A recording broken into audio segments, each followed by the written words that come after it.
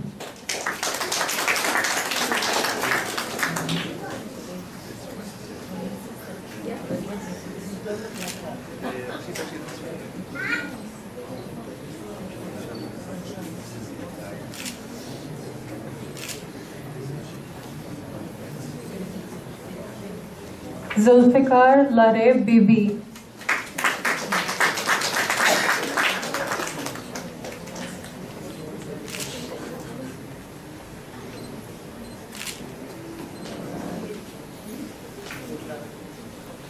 Yu Asia.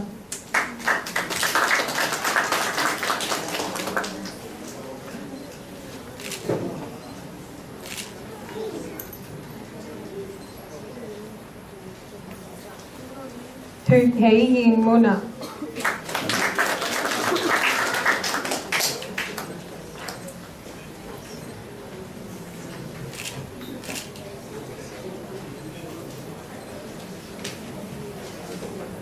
Muhammad Ammar Ilyas.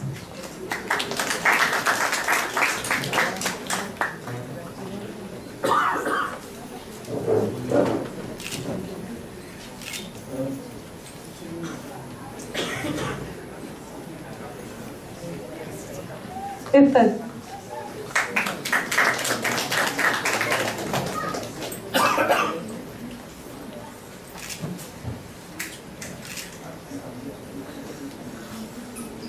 Zaid Qadri Said.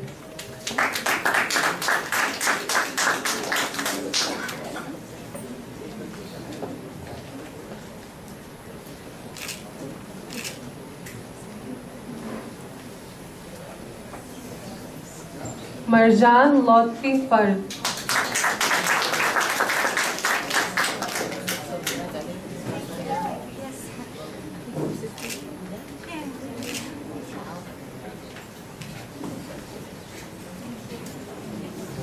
Ansari Naila.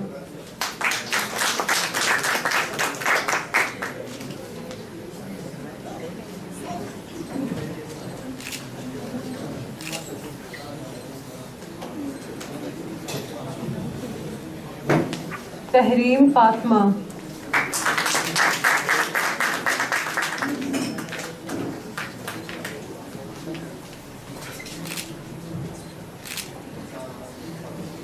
Nasser Saman.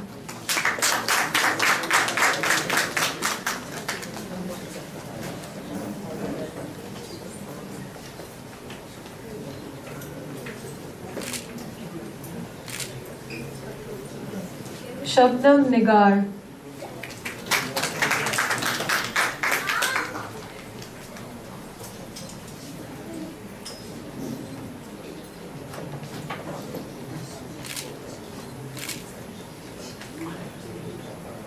Muhammad Javeria.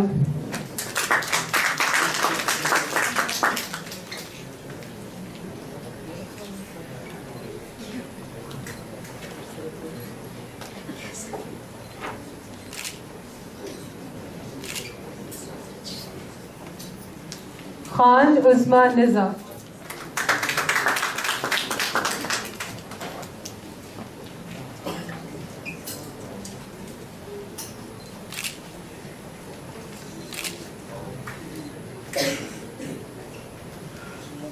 Now is the turn for our university students. Muhammad Bibi Fazia.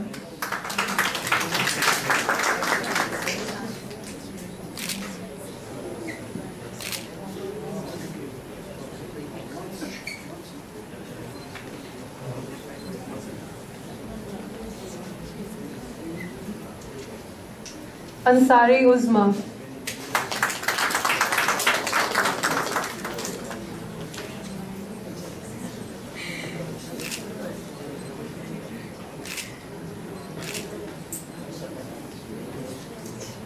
Dilda Khan Dharkan.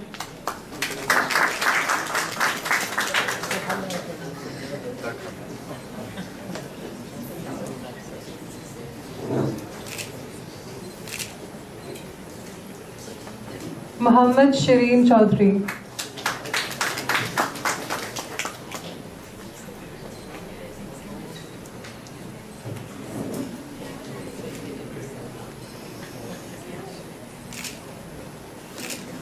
Ali Hamza.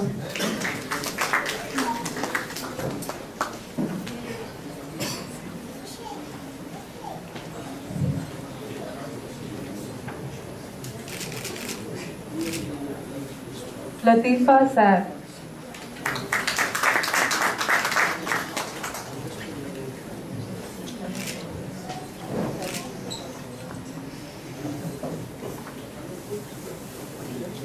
Karni Muhammad Fawaz.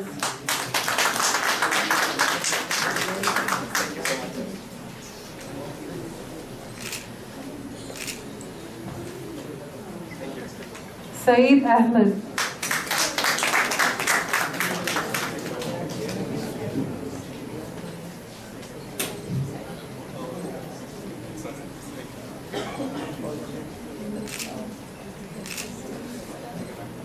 Razi Haris.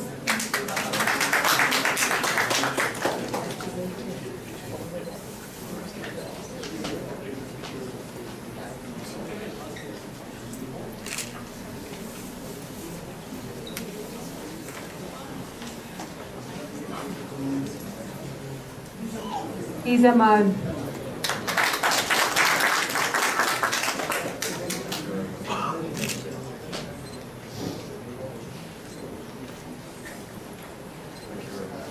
And lastly, Shah Muhammad Hassan Ahmed.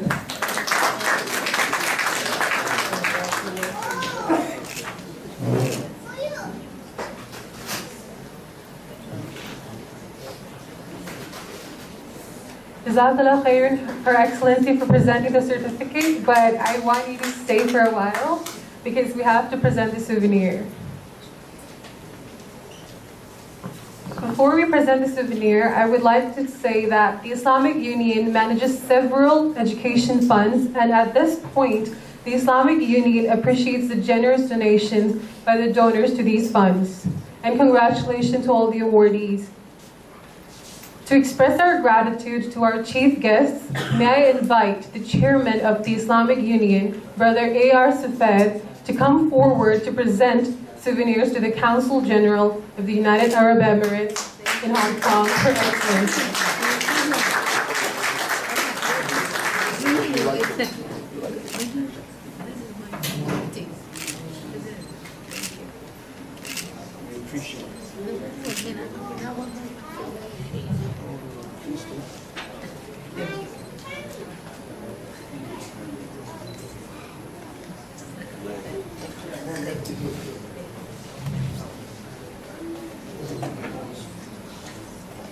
Thank you. We would also like to present a souvenir to our guest speaker, Dr. Mahdi Ibrahimi from the University of Hong Kong.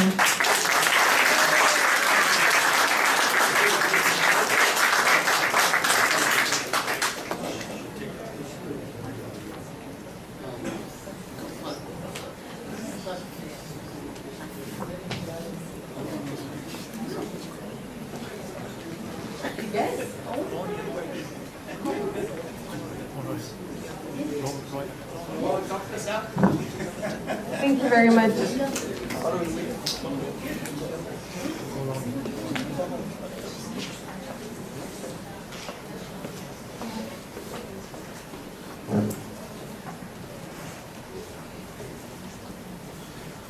Next, we would like to present the souvenir to Mr. Salim Al-Riyami, the attaché to the United Arab Emirates in Hong Kong.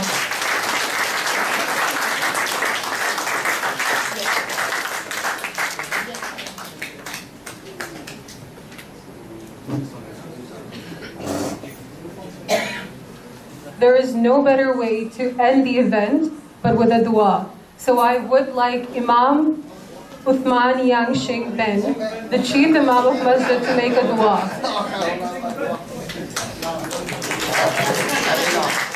And after this, we would like to have a group photo of the students. So students, please be seated. Allah.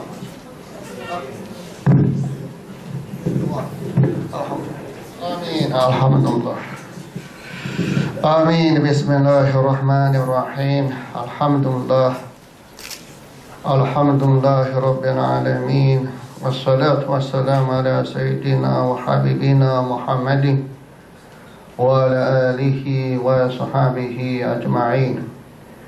اللهم ربنا تقبل منا إنك أنت السميع العليم. ربنا لا تزغ قلوبنا بعد إذ هديتنا وهب لنا من لدنك رحمة إنك أنت الوهاب. اللهم زدنا علما نافعا. اللهم علمنا ما لم نعلم ونفوض أمورنا إلى الله إن الله بصير بالعباد فالله خير حافظا وهو أرحم الراحمين. اللهم يسر أمورنا واشرح صدورنا ونور قلوبنا. اللهم ربنا آتنا في الدنيا حسنة وفي الآخرة حسنة وقنا عذاب النار. سبحان ربك رب العزة عما يصفون وسلام على المرسلين والحمد لله رب العالمين. آمين. الحمد لله رب العالمين والسلام.